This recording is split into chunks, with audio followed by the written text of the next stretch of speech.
Amphibolic pathway. Amphibolic pathway means both catabolism and anabolism. Now, respiration was earlier believed to be a catabolic pathway. That means glucose will be broken down to form pyruvic acid. And glucose is the most favored substrate for respiration. But there are other substrates also that enter respiratory pathway, like fats, proteins. They also enter into respiratory pathway, but later they enter. For example, fats will get broken down to form fatty acid and glycerol, and fatty acids will get converted to acetyl coenzyme A, and in that way they enter the Krebs cycle. So it is not only glucose that act as a substrate for respiration, even fats and proteins also act as substrates. And if it is glycerol from fats, glycerol will get converted to glyceraldehyde 3-phosphate, and in that way they enter into the later they will enter into the Krebs cycle.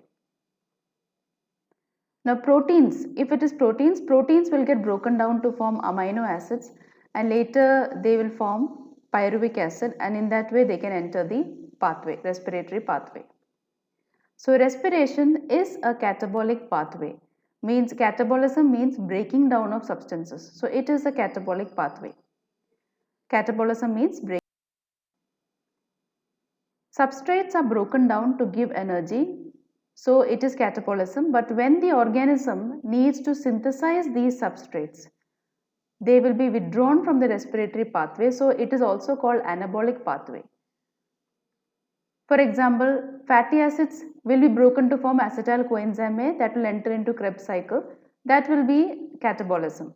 But when the organism needs to synthesize fatty acid, these acetyl coenzyme A will be withdrawn from the Krebs cycle in order to make fatty acids. So when any synthesis happens, we call it as anabolism. That's why respiration is both catabolic as well as anabolic pathway, and so it is called as amphibolic pathway. Carbohydrates are broken down to form pyruvic acid. Fats are also broken down to form fatty acids and glycerol. Proteins are also broken down to form amino acids. But if amino acids have to be synthesized, these pyruvic acid will be withdrawn to synthesize. Similarly, if fatty acids are to be synthesized, acetyl coenzyme A will be withdrawn from the pathway. That is why respiration is actually an amphibolic pathway.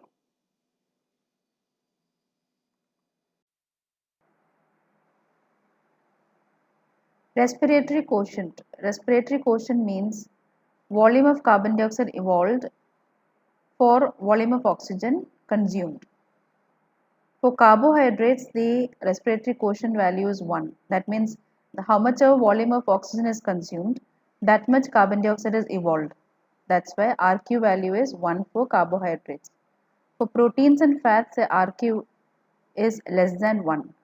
In case of fats, it is 0.7, and in case of proteins, it is 0.9.